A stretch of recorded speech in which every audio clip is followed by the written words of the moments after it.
Il y a trois grandes forces dans le monde. Toutes ces forces, toutes ces puissances, étaient mises en œuvre contre les disciples et contre l'Église. La première de ces puissances est la puissance de la religion. À cette époque, les Juifs étaient très fiers de leur religion. Ils avaient leur temple, leur sacrifice. Mais tout cela était accompagné d'incrédulité. Ainsi, ils devinrent les plus grands opposants à l'Évangile. Quant au peuple grec, il était très fier de sa connaissance, de sa sagesse. Toutes ces puissances étaient opposées à l'Évangile. Les Romains, les Grecs et les Juifs. Cependant, ils furent vaincus. Comment? Par la prière. Mais ils ne pouvaient résister à sa sagesse et à l'esprit par lequel il parlait. Acte 6:10. La parole du Seigneur se répandait dans tout le pays. Acte 13:49. Les églises se fortifiaient dans la foi et augmentaient en nombre de jour en jour. Acte 16:5. Après qu'on les eut chargés de coups, ils les jetèrent en prison en recommandant au geôlier de les garder sûrement. Le geôlier ayant reçu cet ordre les jeta dans la prison intérieure et leur mit les cèpes aux pieds vers le milieu de la nuit. Paul et Silas priaient et chantaient les louanges de Dieu. Et les prisonniers les entendaient. Acte 16, 23, 25. C'était ici une réunion de prière à minuit. Les soldats avaient fouetté les apôtres. Leurs vêtements étaient déchirés. Pourtant à minuit, ils étaient en train de prier. Ils priaient toujours. Soudain, un grand tremblement de terre secoua tout cet endroit, et secoua même toute l'Europe, et ceci par la prière. C'est ainsi que la parole du Seigneur croissait en puissance et en force. Acte 19, 20. C'était la seule arme que possédaient les croyants pour assurer la puissance. Ils savaient comment prier. Ils persévéraient dans la prière, jusqu'à ce que le ciel s'ouvrit et que la puissance de Dieu se manifesta. Et Dieu parla. Il y avait dans l'église d'Antioche des prophètes et des docteurs. Barnabas, Simon appelé Niger, Lucius de Cyrène, Manahen, qui avait été élevé avec Hérode, le tétrarque, et Saül. Paul, qui servait le Seigneur dans leur ministère et qu'il jeûnait. Le Saint-Esprit dit, « Mettez-moi à part Barnabas et Saül pour l'œuvre à laquelle je les ai appelés. » Acte 13, 1, 2. Ils priaient et Dieu parla. « Mettez-moi à part Barnabas et Saül pour l'œuvre à laquelle je les ai appelés. » Par cette seule voix, Dieu envoya le message à toute l'Europe.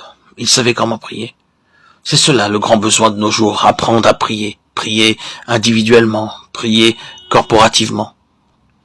Prier continuellement et pour chaque chose. Prier avec foi en tant que collaborateur avec Dieu. Prier en connaissant la pensée de Dieu. Prier jusqu'à ce que le ciel s'ouvre, jusqu'à ce que l'ennemi soit défait, jusqu'à ce que nous voyions les montagnes se fondre en présence de Dieu. C'est en priant de cette manière que nous apprendrons à devenir les collaborateurs de Dieu, avec Dieu pour toute l'éternité. Comme le Seigneur commença son ministère par la prière, de la même manière, l'apôtre Paul commença son ministère par la prière. Et le Seigneur lui dit, lève-toi, va dans la rue qu'on appelle la droite et cherche dans la maison de Judas un nommé Saül de Tarse. Acte 9, 11. Jusqu'à ce jour, Ananias n'avait jamais rencontré Saül de Tarse. Mais il nous est dit que le Seigneur lui-même apparut à Ananias pour l'envoyer à ce moment précis vers Saül, qui était devenu Paul. Il entre dans la maison, mais il ne voit pas grand monde. Il n'aperçoit qu'un homme en prière. Cet homme, c'est Paul. Il n'a pas demandé qui es-tu et d'où viens-tu. Le Seigneur a dit simplement, va là-bas, tu trouveras un homme en prière. C'est celui-là, Paul. Le Seigneur ne dit pas, tu trouveras un homme grand ou petit ou ceci ou cela. Non, rien de tout cela. Mais tu trouveras un homme en prière. C'est lui, Saül. Il commença son ministère dans la prière et continua en suppliant qu'on veuille prier pour lui. Il était dépendant de la prière des autres, vivant lui-même une vie de prière. Il savait comment prier.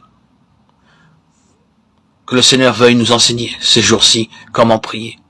Alors, tout le dessein glorieux et complet que Dieu a pour nous nous sera révélé par la suite. Qui que vous soyez, où que vous soyez, portez votre regard vers le Seigneur. Demandez-lui quelle est sa volonté et agissez selon son dessein, selon sa parole, selon ce qu'il attend de vous. Demandez au Seigneur Jésus, quel est son besoin pour nous? Qu'attend-il de nous? Demandez-lui.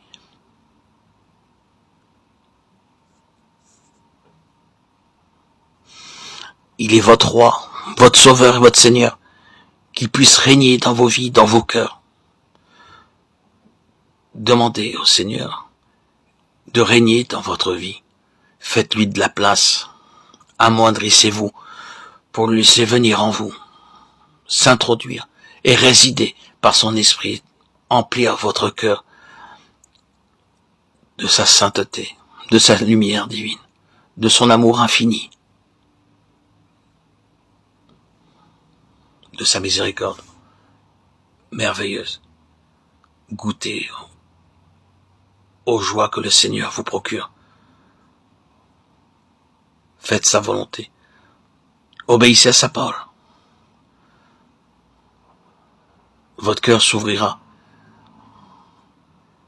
et répandra des fleuves de bénédiction dans vos vies.